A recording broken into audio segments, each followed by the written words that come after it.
Let's go! Hi everybody, I have my MAC empties and I'm probably going to do a haul in a couple of days, but I'll glue them together and make them into one video. I don't know what I'm going to pick up from MAC yet, but I'm going to be doing a back to MAC because I have 6 MAC empties. It took me almost a year because I think I filmed my back to MAC and MAC haul similar to this February this year. February?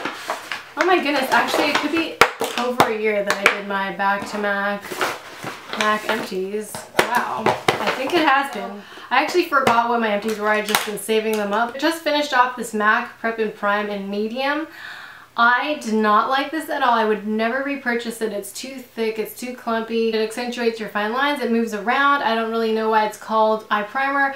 I didn't think it was like a primer at all. It was more like a very thick concealer that made your pores look worse. So I would stay away personally from the eye Prep and Prime. This is kind of funny, but I have 3 MAC Select Shears pressed powders that I finished in NC30, NC35, and NC40. So this must have been the whole shade range of myself within the last year or the last time I did a MAC empty. So I didn't know I finished this many until I reached into the bag.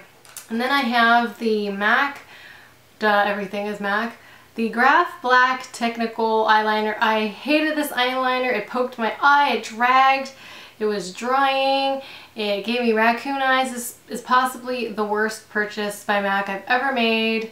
Stay away from it. My last empty is going to be the MAC Eyebrows and Lingering. I actually used that today.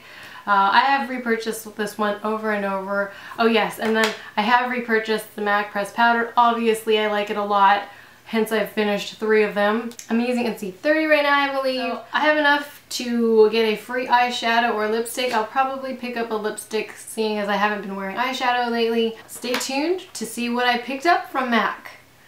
Hi everybody, this is going to be part 2 of my back to MAC video. And as you can tell from the title of the video, this is not actually going to be a MAC haul. I know in the first part of the video I kept saying, oh, I'm probably going to do a MAC haul afterwards, but I did my back to MAC and all I got was 1 item, which is what I got back for recycling the 6 MAC items that I just showed to you. I was going to try to buy the strobe cream or strobe liquid, but they didn't have any left, which is actually a good thing, so I didn't end up buying more. So I was really proud of myself for not excessively buying things that I didn't need because my makeup collection is quite large already. Before I get started with my back to MAC, what I got, and my items I've hit pan on, I thought I would share the story of our back to MAC. So my friend and I, who usually go together, and that was 3 months ago. So originally when I filmed that back to MAC segment, that was 3 months ago in November when we were planning to originally go, but then we both got really busy and we never went.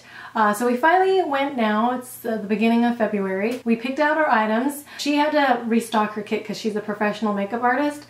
So she picked up a couple things, but she also had a back to MAC, and we both had our 6 empties with us, and we were waiting to check out, and the girl quickly took our MAC empties. She was like, 1, 2, 3, 4, 5, 6, 7, 8, 9, 10, 11. And then she threw them into the empties bin. And she was like, you girls only gave me 11. You need to give me 12. And we were like, no, we definitely gave you 12 empties. Like, I counted mine, I counted hers, she counted mine, I counted hers.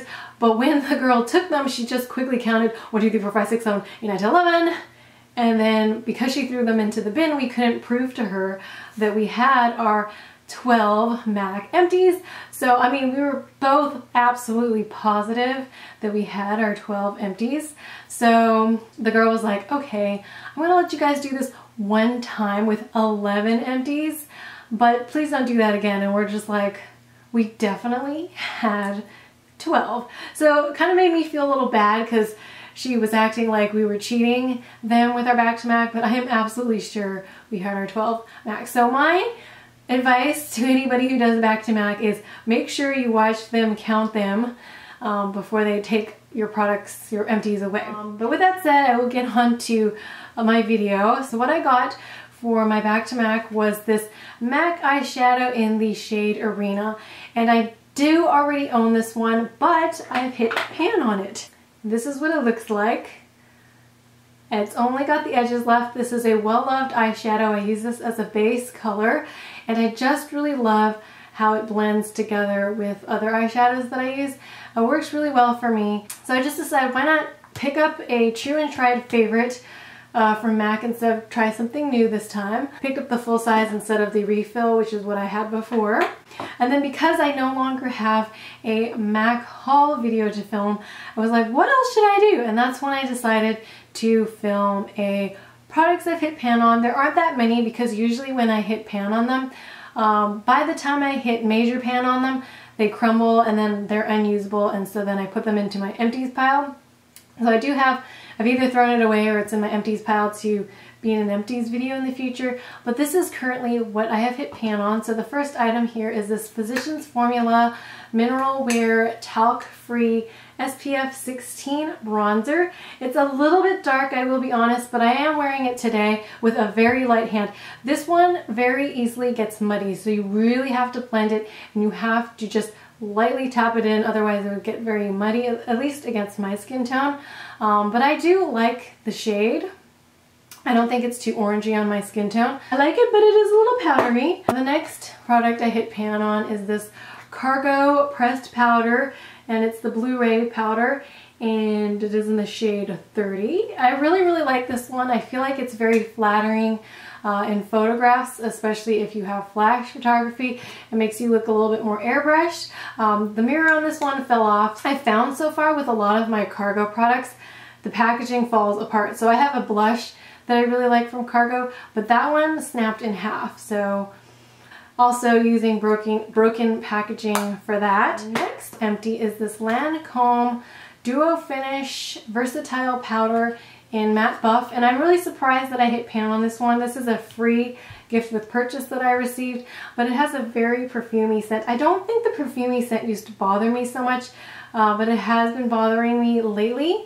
And also the shade isn't quite right on me. It looks fine in the pan, but once I put it on my face, I feel like it gives a grayish, pinkish undertone, so it makes me look a little bit sickly, but this does have really good coverage.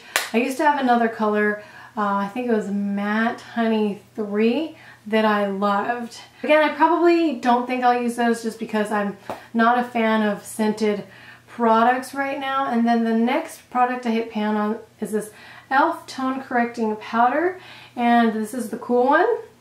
You can see I hit pan on this. I actually haven't used this in a while, but maybe I can finish it off this year. And then also the mirror on this one fell off as well. So not too many products that I've hit pan on. Maybe because last year I was in a frenzy to try to finish things off for Project 10 Pan. So right now I'm just focusing on having fun with my makeup, kind of rotating it around, doing a makeup basket, weekly makeup basket. So I'll come into my makeup room, swap a couple things out, and then I don't really think I'm going to ever hit pan on any of my blushes, but it seems to me it's easy to finish off eye products, easy to finish off face powders. As you can see, these were all face powders. But yeah, thank you guys for joining me on my Back to MAC and products I've hit pan on, and see you next time. Bye!